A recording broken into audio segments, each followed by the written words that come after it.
साथियों, हमारी सरकार में राम मंदिर का 500 वर्ष पुराना सपना पूरा हुआ।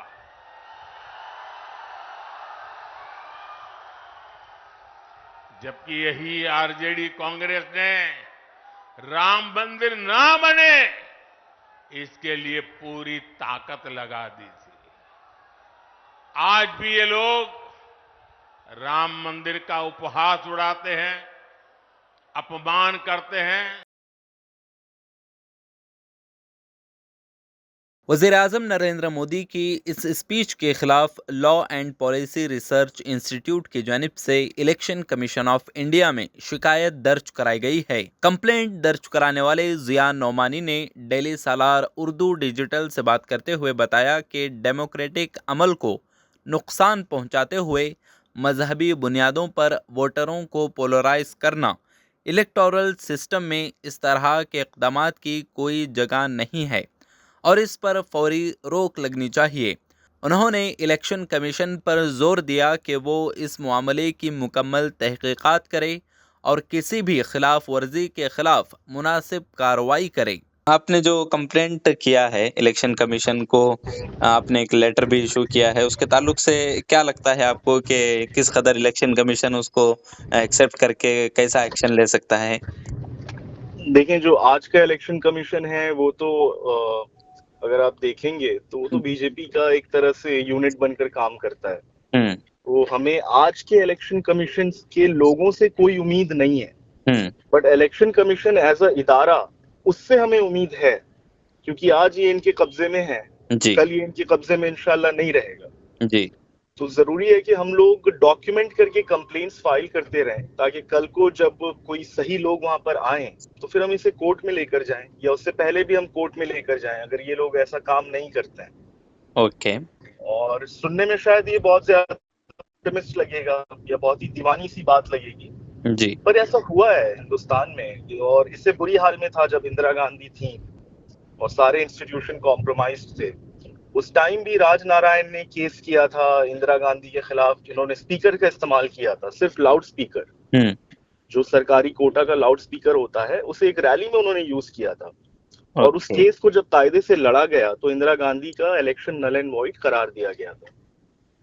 तो हमारे पास इंडिया में भी प्रेसिडेंट हैं कि इस तरह का चीज हो चुका है। लड़ने की ताकत चाहिए और थोड़ा सब्र चाहिए, लंबी लड़ाई होती है वो। तो अभी हाल ही में जो है कोड ऑफ कंडक्ट लागू होने के बाद भी देखने को मिला है कि खास करके जो बीजेपी रूलिंग पार्टी है उनके एमपीज मैदान में आए हैं, पोलराइज करने की कोशिश की गई है, उस पर जो है कोई एक्शन लिया नहीं गया है। तो कैसे देखते हैं आप इस चीज को?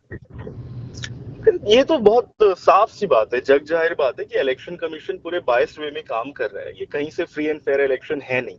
अब हम जैसे लोग ये कंप्लेन दायर कर कर उसका मल्टी डायमेंशनल इफेक्ट होता है, हमें ये फिर डॉक्यूमेंट करके बताने में भी आसानी होती है कि देखें भाई वाकई ये फ्री एंड फेयर नहीं है। बोलने के बाद कंप्लेंट्स ज्यादा मायने रखते हैं अगर उस पर वो एक्ट ना करें तो अभी हमारा एक यूनिट है और हम लोग ने इंशाल्लाह अगले 1 महीने के लिए 5 वॉलंटियर्स का यूनिट के तैयार किया है, जिसमें हम सिर्फ और सिर्फ जो ये हेट स्पीचेस और कम्युनल स्पीचेस हैं इलेक्शन के, उनको हम मॉनिटर करेंगे।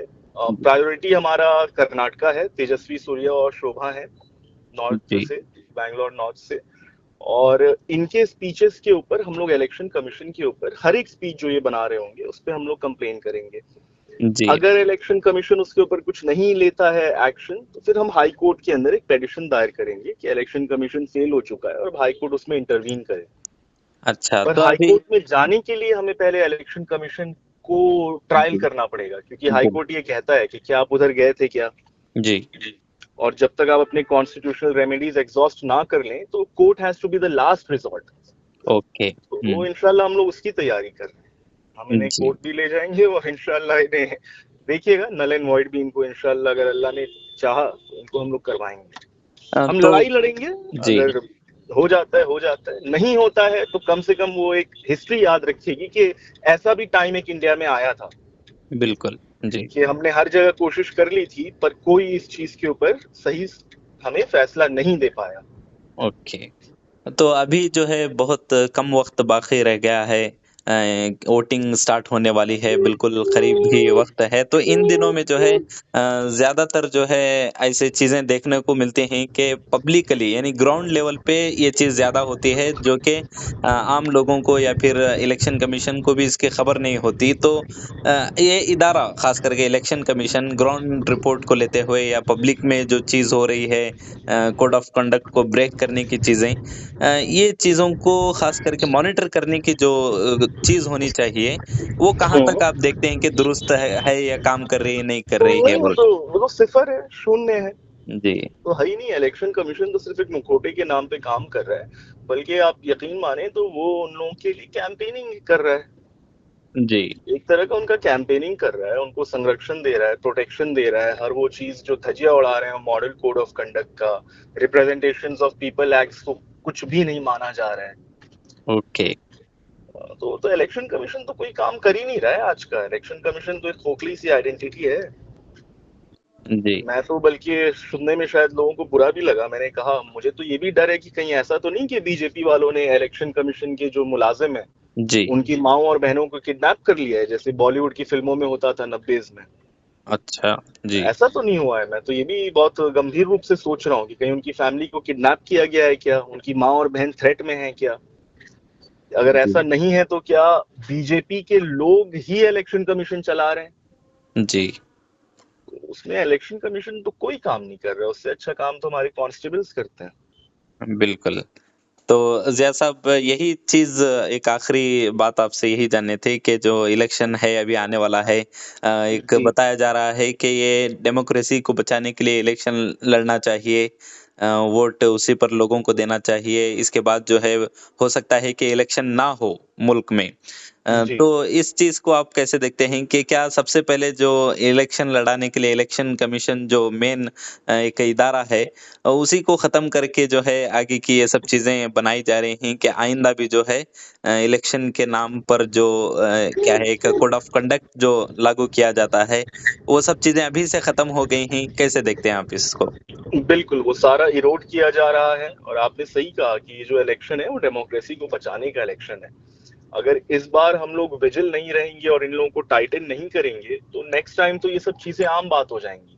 जी, पिछले इलेक्शन तक और 2 इलेक्शन तक इस तरह की स्पीचेस हमने सोचा भी नहीं था कि कोई दे देगा जी, इलेक्शन के टाइम पर, या अगर कोई देता भी था तो वो बहुत दबे अल्फाज में कहता था चीजें।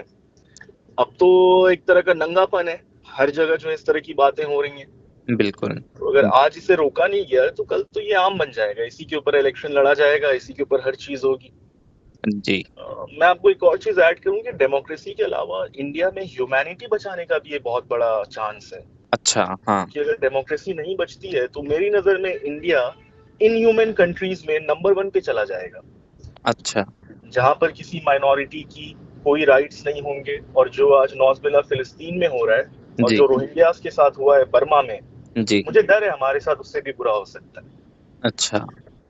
तो ये सब चीज़ें जो है मुस्तक़बिल की जो भी मुश्किलात हो सकते हैं, उनको टैकल करने के लिए अभी जो इलेक्शन लड़ा जा रहा है, उसमें पूरी तरीक़े से अवाम मुस्बत तरीक़े से वोट दे, तो ये सब चीज़ों को क्या है, रोका जा सकता है। इंशाल्लाह। जी, जी। तो बहुत-बहुत शुक्रिया ज़िया नोमानी साहब, आपने वक़्त दिया, आपने बात की। आपका इंशाअल्लाह। बहुत बहुत शुक्रिया, जी, आप इस चीज को रेज कर रहे हैं, ये ज्यादा से ज्यादातर लोगों तक जाए। जी, और हम लोग चाहते हैं कि जिनके पास भी इस तरह की स्पीचेस हों या if they come across any news articles इस तरह जी, के, जी, जी। तो हमारा यही रिक्वेस्ट है कि वो या तो खुद कंप्लेन दायर करें, ओके, अगरचे उन्हें लगता है कि वो खुद दायर ना करना चाह रहे हो किसी XYZ रीजन से, वो हमारे साथ शेयर करें, बिल्कुल, हम जी। उसके ऊपर कंप्लेन्स दायर करेंगे। आज इंशाल्लाह हम तेजस्वी के ऊपर 3 कंप्लेन दायर करने जा रहे हैं। अच्छा, जी। जी, ठीक है, तो वो क्या सिलसिले में होंगे 3 आप जो यही केस करने सेम वाले हैं? सिलसिले में सेम धर्म के नाम सिलसिले। पर वोट मांगे जा रहे हैं।